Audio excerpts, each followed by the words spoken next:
Good morning and welcome to WNHH-FM's Dateline New Haven. I'm your host, Paul Bass, inviting you to look behind the headlines on the stories that make New Haven tick. Otoniel Reyes makes New Haven tick. He's the police chief. In that capacity, he has unveiled a new approach to preventing deaths of people struggling with drug addiction, an approach that has attracted much attention and sparked interesting conversation in recent days. Chief Reyes is in the NHH studio to tell us about that and other stuff going on at 1 Union Ave. Welcome back, Chief. Thank you. Thank you for having us. Great to see you on the radio and hear you. Yes. And thanks as well to Yale New Haven Hospital for providing substantial support for today's program. So, Chief Reyes, you've got a new contract with your officers. Yes. And you're battling a shortage of officers. A lot of people retired or resigned early before that contract took effect. The hope was you guys threw down, worked hard on a contract you felt the city can live within its means, but also address some of the officers' concerns and the reasons they were getting poached. You're always getting poached by your neighboring police department. So what's happened since then? Well, I'd like to say that we're in stabilization mode. Okay, I want to ask you to get close to the mic. Okay.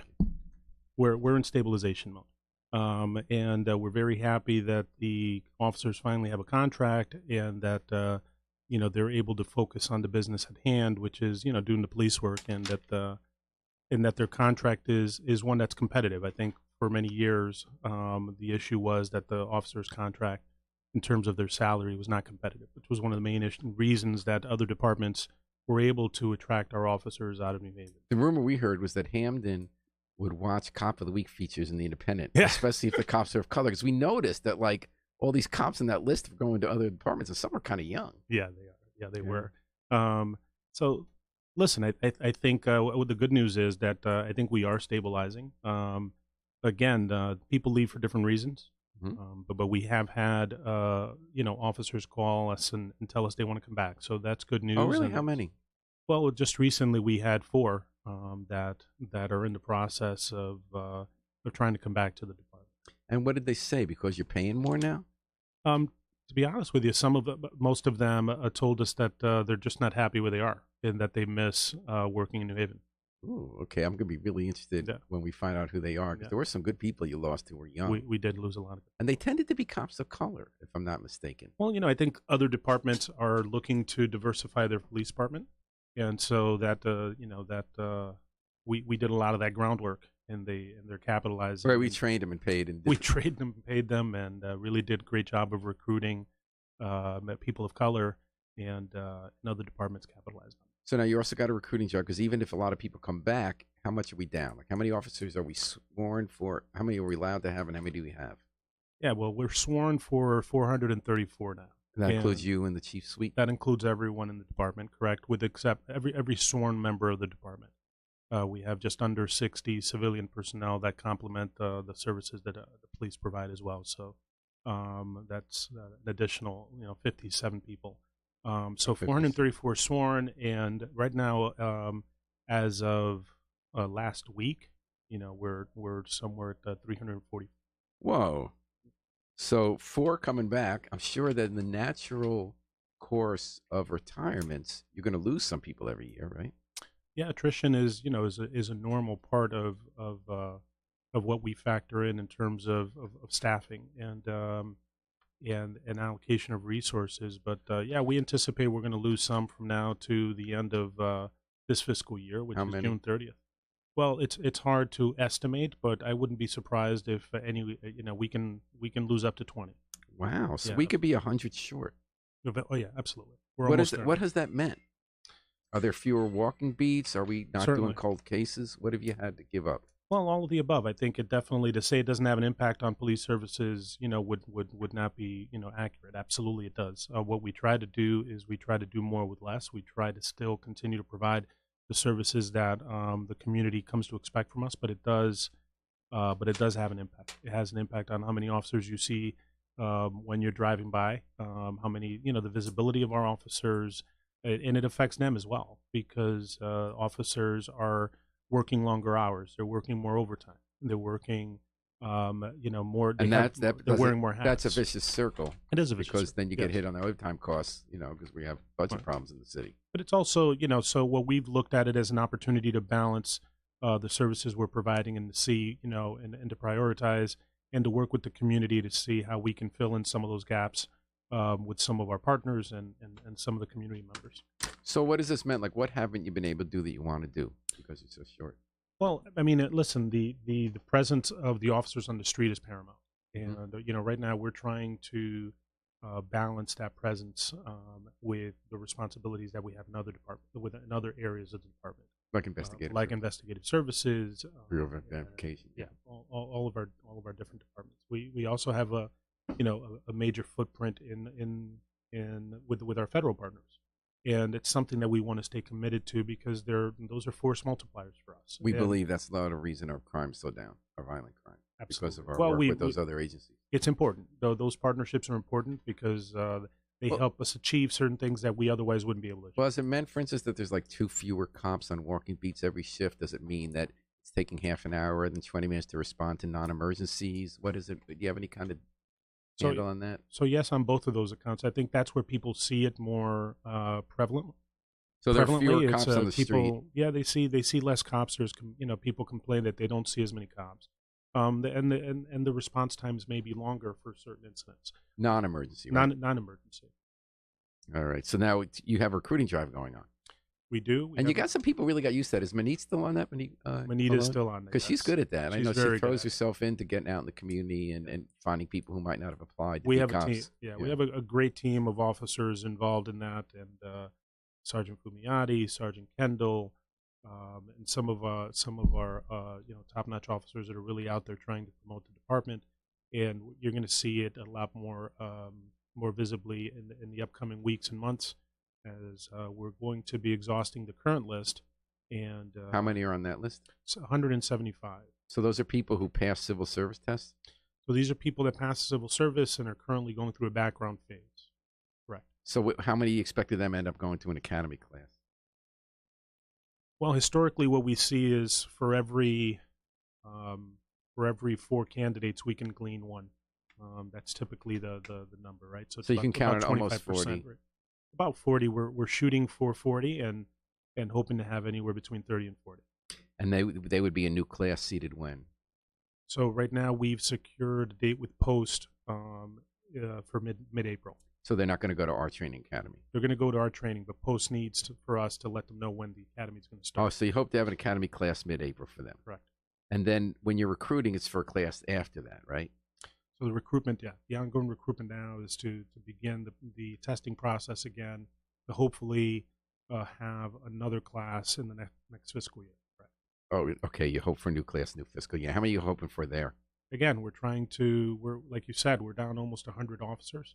Yeah. So depending on what the attrition rate is from now to June or from now to the end of the year, I mean, conceivably we can be looking to do 1 or 2 more classes beyond the one that's going in April. Okay, long story short, the bleeding stopped, tiny bit turning around. Now you're going to go full force in some new classes to get those numbers back up. Correct. All right. Correct. Police Chief Tony Reyes on Dateline New Haven, WNHH, your home for community radio 103.5 FM, live streamed at newhavenindependent.org. So we want to talk about harm reduction, which is a really interesting concept. New Haven has had this debate since the 1990s, where we were one of the first cities to pioneer giving clean needles to addicts. It wasn't the cops at first. No. So these rogue activists who got the city to do it, and it got studied by Yale. Other cities embraced it, saying that fewer people died because you had clean needles out from the start. Some people argued that that's going to get more addiction because you're enabling addiction, or B, cops should have nothing to do with this because it's a crime. Fast forward 2019, 2020. No, 2020. Chief Reyes and his crew, Nick Mercutio, down at the lockup. We have the pre-detention facility, not because we wanted to, that we're running at Union Avenue. You notice a lot of people coming in have addiction. They shoot up right away. So you decide to give them kits when they get out so that if they use drugs, there's less of a chance they'll die. How did you come up with that idea, and what is in the kits?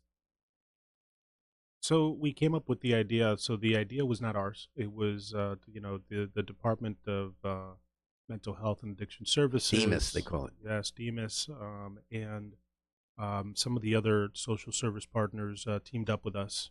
But have they done it in other cities, or they said let's start this in New Haven? So to my knowledge, no. This is sort of being piloted here in New Haven.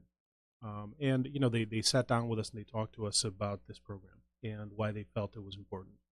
And one of the main, like as you alluded to, the issue with when the syringe program was first unveiled, it was something that was very controversial, and so they were looking to expand that to people that use crack cocaine and providing a way for them to do so safely. And so what we learned was that we didn't know was that with the advent of this syringe program, what they noticed is that there was a significant decline in the number of AIDS cases. This is about the clean needles that we've been doing for decades. Program, correct. Okay. But what they saw was that there was a rise in communicable diseases such as Hep C, and they attributed that to the use of crack cocaine and specifically crack pipes. Crack pipes that are glass, and they burst when they're being used, and so when they're being shared or when they're being used, the people get cut, and they're spreading these diseases very easily. Wow. And so they came up with a kit that mostly was focused on education for people that are dealing with drug addiction. And the other issue that they saw was that people that had their own items to use their drugs, those items were being discarded whenever they had contact with police, such as an arrest. What kind of items? Well, whatever items they were using for to use their drugs, including needles. Including needles, if they did have a vial or stem to smoke crack, those things all get discarded. And so they thought that this would be a good way. Most of the people come in contact through the detention facility, and it would be a good way for them to circulate a lot of educational material in the detention facility. And what is educational? Do you mean a flyer saying if you smoke crack? Yeah, number one, spreading a positive message about the safe, right, the safe use of equipment and awareness, so to speak, in that community, so that people can be more safe in the use of drugs, and minimize the spread of diseases to themselves and others. And so the idea they had was they asked if we could facilitate the handing out of these kits. Does the kits include the clean needles or no? Clean needles. It includes condoms. It includes, again, a crack vial, and so these items are among the educational things that are in there. There's a lot of information on where to go to get help, the type of services that are available to people that want to get help. And so again, the crack stem is just one piece of item, and actually the most instrumental part there is a rubber piece that comes with the stem that enables people to use that if they're sharing these pipes. So what is a stem? Is that the glass part? The glass pipe. So one of the things that we learned from this program was that obviously there is a major disconnect still with people understanding the impact that this is having on the health impact, especially in Connecticut. And so DEMIS really sort of educated us on how to, number one, help in the process of redirecting these individuals to getting help. But more importantly, you can get close to the mic. Yeah. More importantly, facilitating these services to these individuals. And once they're in detention, it's a great opportunity for them to have materials to read about services. Oh, they get it while they're in detention? Yes. So they can read it before they're released. Yes.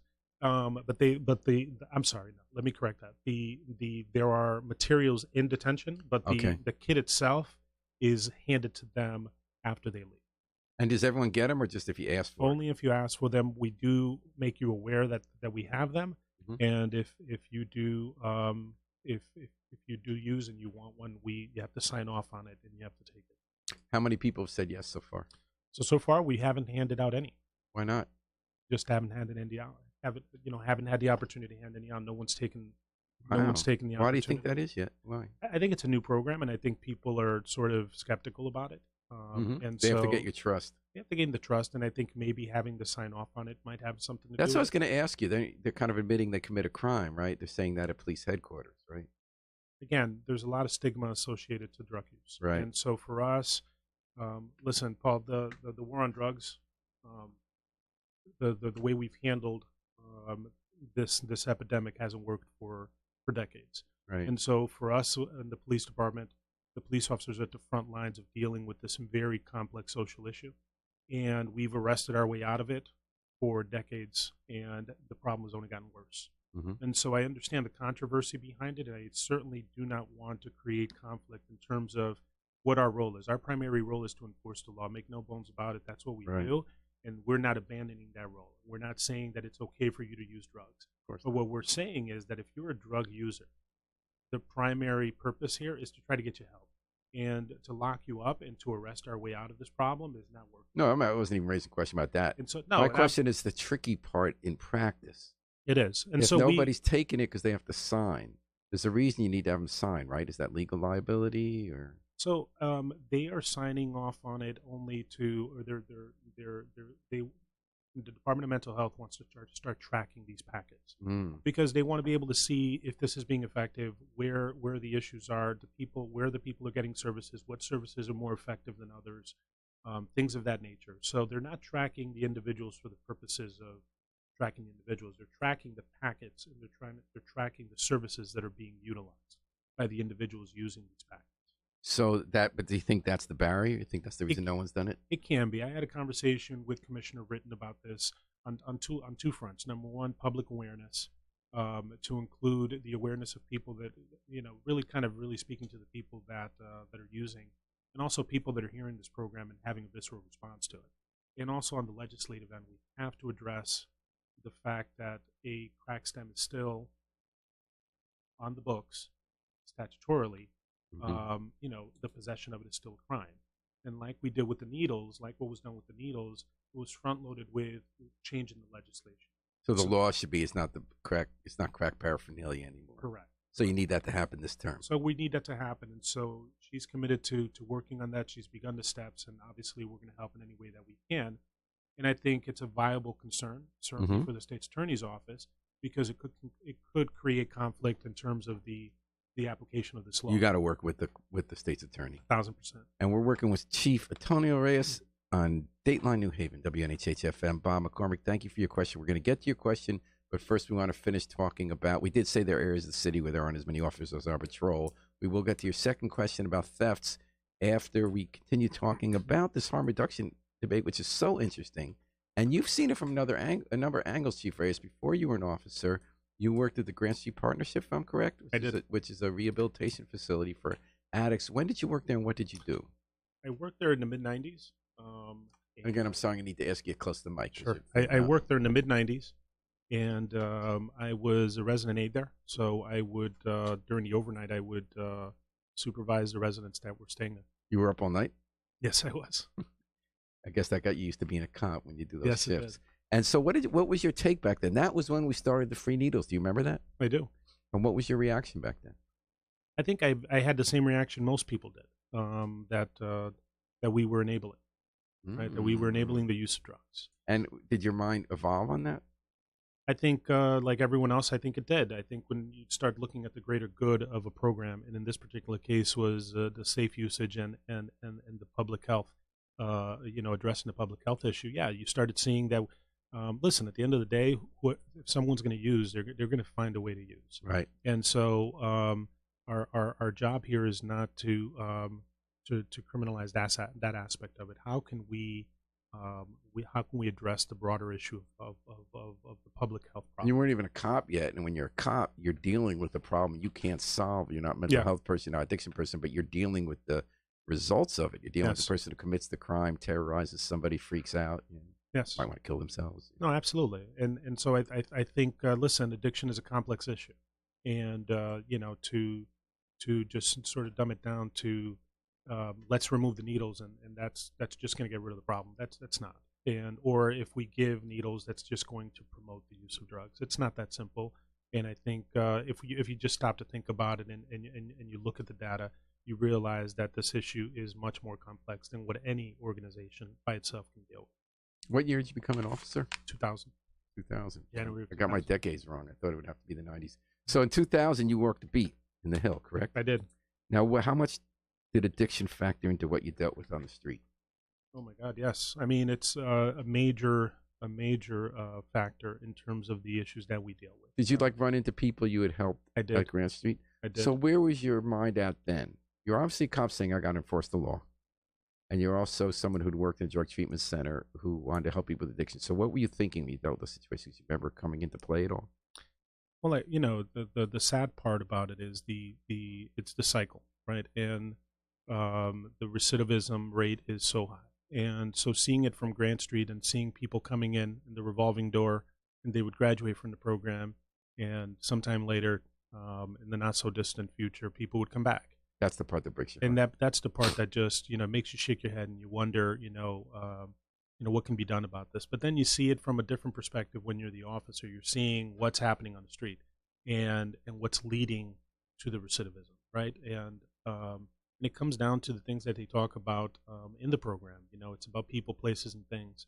And so these individuals that were receiving this program were going back out to the same places, to hang out with the same people, and to do the same things that got them into the program. And so I think fundamentally you got to really, as an individual, change those three. Does that mean you move? It means you get a new job? Well, that means that you need to make a concerted effort to change the people you hang around with, right? And to really try to change the landscape. That's hard. It's very difficult. You have relationships, people you know from your life. It's very difficult. And also I found with some people who use drugs, because I've had a lot of people in my life, they have such a low self-opinion. They kind of feel like they're not good enough to be dealing with which is a crazy idea, but it's how you feel, right? Well, I think a lot of people that resort to using drugs, right?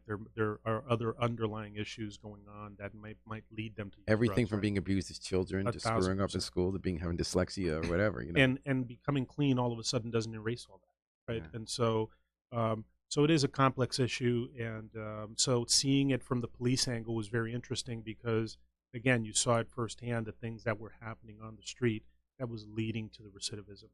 And that's a root cause, but also as an officer, you have to deal with the short term. You want to make sure that some guy who has a restaurant doesn't have the glass broken every night. You want to make sure that a kid walking to Daniel's school isn't harassed by a junkie. So how did you balance that? Well, now you're chief, so you get to do things like harm reduction kits. You know what? Back then it was, it's interesting, but this whole concept of it's really about relationships, and so you realize that you would arrest that individual, right? That was out there, that was committing the petty crimes and being a problem to the neighborhood, and the next day they would be out there, right? And so we clearly couldn't arrest our way out of it, and so we started, you have to have relationships with these individuals, try to get them help, try to talk to them, try to counsel them, try to enforce it in such a way that they realize that you mean business and that you're not going to tolerate the behavior. But at the same time, you have to create a relationship where you care so that they listen to you. John Beth, he's been listening to you, Chief Reyes, and he says, cannabis was my exit from alcohol and opioid addiction. I'll have 11 years next month. I certainly would have never signed off when I was actively using. So what do you think his point is there? Thank you very much, and good luck with staying clean, John. Congratulations. I'm trying to figure out, though, what the statement is. Is it that cannabis legally prescribed helps you stay off drugs? I apologize for not being clear about what the meeting. I'm not sure what his point there is. Because I'm very confused about the use of cannabis now. There have been a lot of claims made about cannabis and how it's not the same as other kind of drugs. It's not a gateway drug. Any thoughts on that? Well, what I will say about the legalization of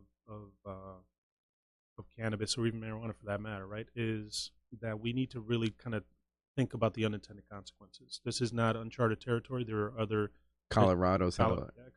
I mean, the chief there and other officials there have done a lot of have written a lot of material on this. Haven't they said there are a lot more freakouts in the hospital? The driving's gotten worse, although there's a little bit mixed science on the driving, right? They're saying it's not the same as alcohol. Maybe drive too slow, or they talk about other the black market's still there. Yeah, they talk about other petty crimes that have gone up, and so I think for us it's just really about considering all of that and really taking a look at the broader picture and the unintended consequences that may come from. Well, you and I have talked about this with a lot of kind of petty crimes that have deeper roots.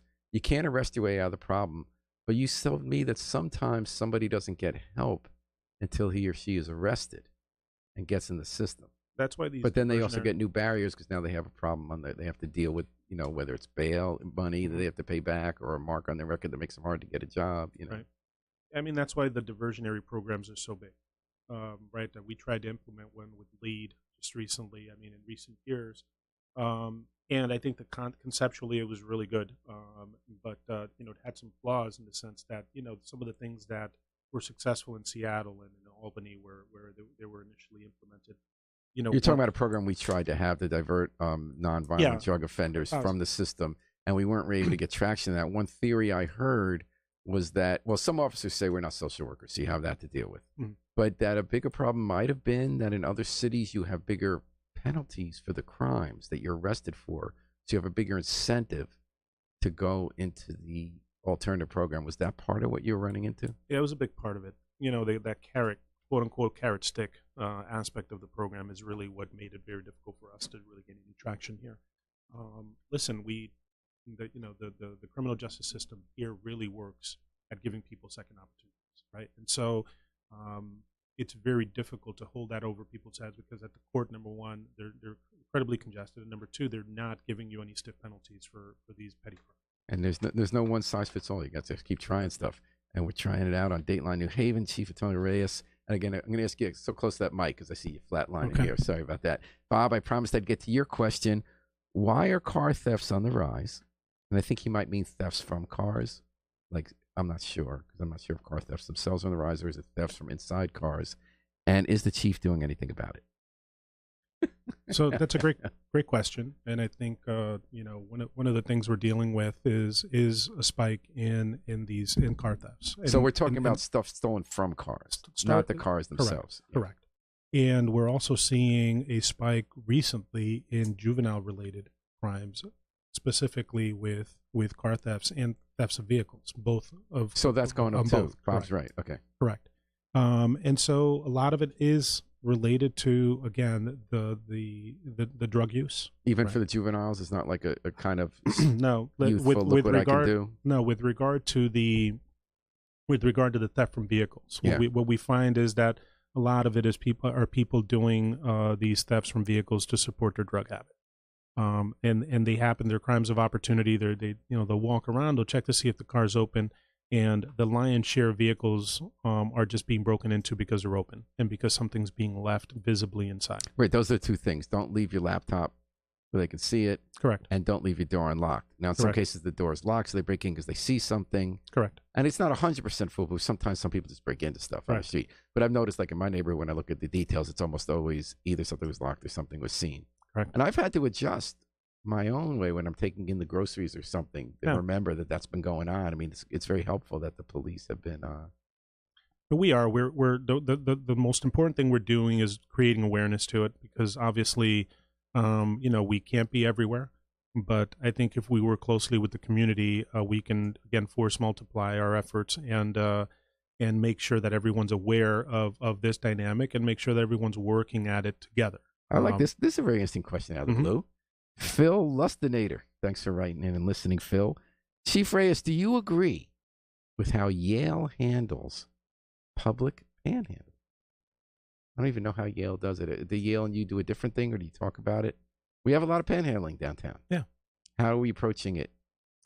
Well, the way we've approached it, especially. Thank you for the question. Yeah, the way we've approached it is we've engaged with the Merchant Association. Our district manager downtown, Lieutenant Sean Marr, has worked very hard at really addressing the problem with the panhandlers and letting them know that aggressive panhandling is not going to be allowed, and working with the merchants.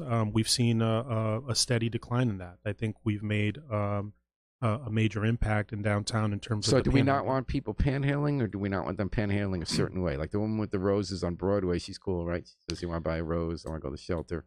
So listen, again, the underlying causes. People are panhandling because they're homeless, right? They're panhandling. They may have mental health issues. They may have drug addiction. Dual diagnosis. There's dual diagnosis.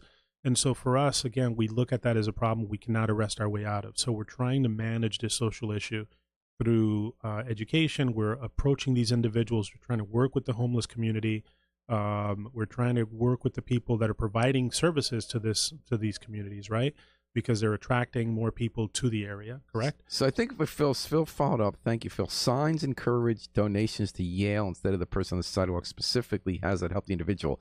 If I'm not mistaken, it's not to Yale. This was actually a city effort, I thought, where they look like parking meters, where you give to an agency that helps homeless people instead of giving directly to the panhandler. Do I have that right? Yeah, I've heard of that. I don't have any intimate knowledge. Those are those of that. colored, those decorated. But I think the concept Phil's getting at is just like with harm reduction. There's been a great debate where it's like, I don't know that one side's right or one side's wrong. Right. One side says, well, we never want to have people out there on the street sometimes bothering people. But in general, you don't know if someone's hustling you. They say, buy me a sandwich. Sometimes you go and buy them a sandwich, but then you feel uncomfortable because it feels paternalistic. Then other people say, if someone needs help, let them decide how to use the money. Then other people say it's good to have, because we had a version of this called New Haven Cares in the 90s, started by Matt Lieberman, and then it's been revived with these parking meters. What do you as a police chief want people to do? Should we give money to panhandlers? Should we be giving instead to these agencies that help the homeless? What's our role? That's a very difficult that's a difficult thing to answer. But I will say this: for us, it's about keeping these individuals safe. If they're in the middle of the road and they're panhandling, we're thinking there by Alexian on correct. If they're causing a traffic hazard, if they're causing a danger to themselves or others, that's what we're concerned about. And if they're creating disturbing the peace, so to speak, if they're aggressively panhandling and they're causing a problem for the public, that's something else that we're going to focus on. In terms of how we deal with this issue, this is something we need to partner up with other organizations that need to take the lead on really solving this issue. Definitely not going to happen through an arrest. For us, it's just making sure that we manage it and that people are being safe and that they're not causing any undue problems for the community. That individual moral question that Phil's dealing with is very interesting, and we all deal with that. I don't think there's a right and wrong answer. No, Kathy Ann Otto writes in, to Bob, people need to lock their car doors. Amen. Enough said. Chief Otoniel Reyes on Dateline New Haven. So that's a good segue, actually, when we talked about information with Amazon Ring. So lately, you've been trying to find ways, always with your district managers, the people who are in charge of each neighborhood, to find ways for citizens to give you good info so that you can help prevent crime and you can keep them informed. Yes. And different district managers do it different ways, very creative ways. My favorite way is in Westville now, there's a weekly video from Lieutenant Rose, who's really giving us good information and kind of fun with his YouTube videos. But in general, lately, each of your district managers whom we've seen has gone to each neighbor and said, try out this new service Amazon has called Amazon Ring. You sign up. It's a social network like Nextdoor or something, but cops can post by name. We can get you information. And you can post not by name, but you can even put videos up. Now, from the police perspective, it's obvious why there's a home run. Yep. You're not getting anyone's privacy because you're telling the citizens, give us what you want. Their names aren't out there, yours are. So we understand why this is good for the police. Right. This has caused very different reactions among our readers. Some love it. Some love Nextdoor. In Westville, where I live, the neighborhood is completely and passionately divided in half. We saw it in the last election for Alder. I asked, one voter came out and said, I voted for this guy because I love what's on Nextdoor. The next person said, I voted for that guy because I hate what's on Nextdoor. So one feeling is like we're all finding out more about crime and keeping safer. From the other perspective is it ratchets up prejudice and exaggerates crime because it's a safe neighborhood. But all these people were convinced that it's not a safe neighborhood. People are considering moving, which is like absolutely crazy. Right. When you think about that neighborhood, because of Nextdoor and that white people tend to post that they're scared of people of color, even if they actually live there and they didn't know it. With Amazon Ring, some of those problems get taken away because there's not the trolling the same way. But Amazon's trying to sell a product, which is the cameras on your door, which are also for good reason to fix a problem Amazon created. We're all buying these packages, but why isn't everyone just stealing them? So if you have the camera, you catch them stealing. So, for instance, we got this great video showing a guy stealing a package. But then other people say Amazon is doing this all, there's no doubt about this, to create a surveillance state. They want to know everything we're doing. I mean, they now can monitor, and so can Apple and Google. They often can monitor where we're walking and get us ads right away based on what we might be buying and things like that. So people feel this is the end of privacy and that police have such good reasons to promote this, but that it's going to create fear-mongering and social network-style racism. And other people say this will keep us safer because if privacy's over anyway, let's use these tools to catch people committing crimes. I've laid the table for you. What do you think? That's the longest question I've ever heard. I know. Now you can say yes or no. Yes. Listen, listen, the advent of technology has had its impact, and certainly it's having its impact on the law enforcement profession in good and bad ways, right? And so what I would say to the public that wants to use that is, everything's a trade-off, and you have to determine what is your comfort level. Whether it's using social media, be responsible with it. Whether it's implementing these cameras in your home, be responsible with them. Understand what you're signing up for, and understand what the implications are. And make sure that you educate yourself so that you put yourself in the best spot possible to prevent, again, unwanted surveillance. Make sure that you're not exposing yourself unnecessarily to these companies that are monitoring us. But there's no question about the fact that right now, especially when we deal with these petty crimes, some of the best ways that we can combat them are through surveillance. I mean, videos change the game for people who want to keep police accountable. Like, look at that shooting in West Havens because we got the video. 100%. The one of the Hamden officers in New Haven. So video's out there. Video is out there. It can be used for good. It can be used for bad. And it is not going anywhere. I think it's about education. I think it's about regulation. And I think people look to implement, don't just blindly implement it in your home. Understand what you're doing. Make sure you're putting them in the right places. If you're unsure, get advice about it. Maybe seek some professional help to help you, sort of assess where the best places to put them are in your home. So you've laid out why it's important for us as citizens to think closely about how we deal with the surveillance apparatus. There's still a police angle here. You have to make decisions too about this technology.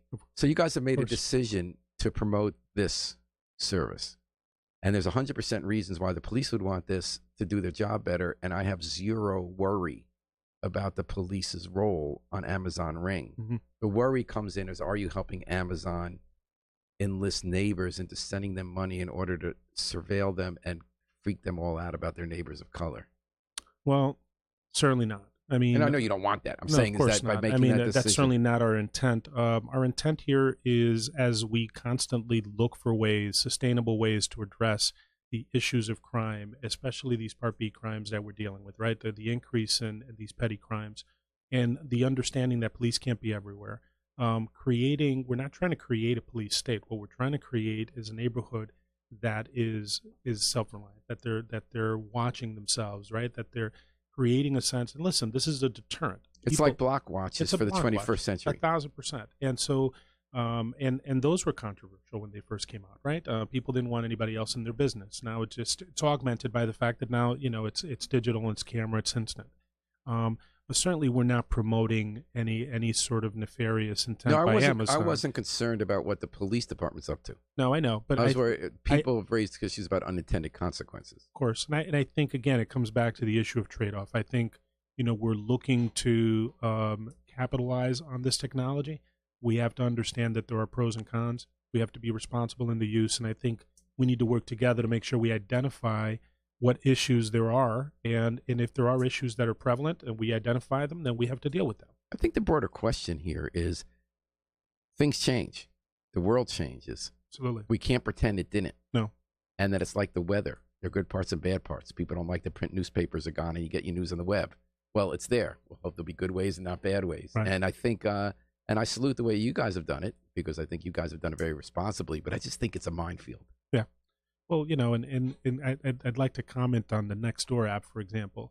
I remember when we moved into the Cove a few years ago, and we got on the Nextdoor app, and my wife primarily was using it, and after about a month, she got off. I can't because it gets so ugly. It gets pretty overwhelming, and out of proportion. Yes. Like I have neighbors who were convinced it was incredibly dangerous in our neighborhood when And every once a year, I almost got held up at gunpoint. I mean, every once a year, someone comes in the neighborhood or somebody from the neighborhood, and then they get caught. But it's really a safe neighborhood by any measure. It is. Yeah. But because of the petty crimes and the freak out and the rumors of things that aren't quite the way they thought they were, or something that happened what you think is your neighborhood but isn't, people freak out. So your wife pulled off. Yeah, she did. But the other concern we have with the police in the police department is that becomes a substitute for communication with the police department, and so we want to, our goal is, listen, we want to use that as a tool.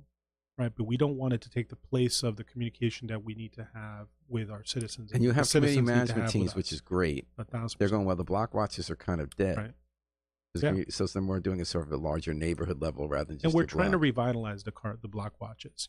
Years ago, we had a block watch officer within the police department that helped people institute the block watches and sustain them. And so we're starting that back up again, and we've modified the block watches. And I salute your efforts. We followed it every time they periodically try to do it. I think you have a tough challenge there because I think people do come to community management team meetings for a whole variety of reasons, which is a larger area. It's kind of tough getting people onto block watches these days. They seem to be busy, and it is. But I hope you succeed. But I think we can incorporate some technology into that. Rob Clark, former New Haven cop, says, "I have Ring and Blink outside the house. Love them." Yes. All right, Rob. Thanks for writing. Thomas Alleghi, how about stoplight cameras? Does the chief? Oh, this is an old debate. Here we go. Does the chief think stoplight cams will help in traffic control? So. The short answer is I think they can help. Obviously, there's a major debate about privacy with that. So in terms of the debate of privacy, I don't think that should be a deterrent, the issue of privacy, because I don't think that is an issue. I'm going to give you whiplash here. But I was giving you a hard time a second ago about surveillance. I don't understand the opposition to red light cameras. No. You go through a light, they get your license plate. What's the privacy issue? I guess some people were worried about LGBT back then, that they'd be spied on, or people doing things in their cars. This is like right at the intersection, right? Yeah.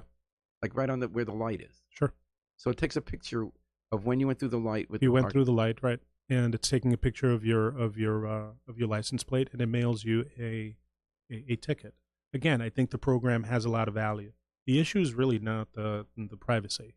The issue with the red light cameras is that it actually, again, creates other unintended consequences. And what other cities that have implemented them have seen is what have they seen? Well, they're seeing an increase in accidents, for example, because people are abruptly stopping because they're concerned instead of running the light. That's so interesting because I noticed, including my walk-in today, almost every red light, 1 to 2 drivers turn after it's red. Sure. It's another reason you can't cross in time. But anyway, so you're saying, because that's dangerous. You're saying there are more accidents or just different accidents if people then stop abruptly because of the cameras? What I'm saying is that, again, every program has a consequence. And I think when you look at them, you have to look at it, what other cities are doing. And there are some cities that have implemented them and they're taking them out. Not because of privacy concerns. But because of these other unintended consequences. They're actually taking them out. Yes. They haven't found a way. Now, is there a lag time where people get used to the lights, so they might be stopping abruptly for a few weeks, but then they're just used to changing their behavior?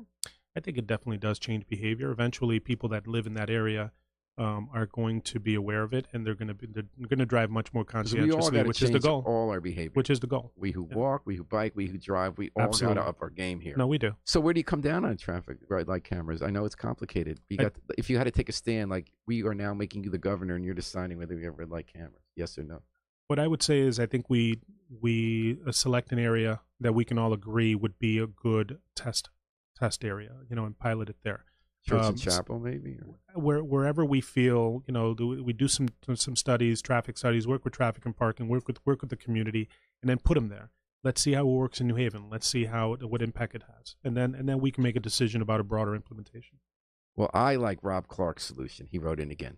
What did he say? Ready? He's got the answer. How are you, Rob? Stop following too close. That's an answer. Everybody, thanks for the questions. That's my favorite part of Dateline New Haven.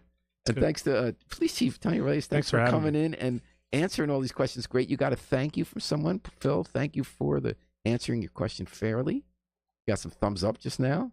Great. Fun very time. Welcome. Thanks for having me. I appreciate it's always great being to here. have Chief Otoniel Reyes in the New Haven Independence WNHH FM. I also want to thank Yale New Haven Hospital for providing financial support. And thanks to the miracle man behind the controls, WNHH Station Manager Harry Droz.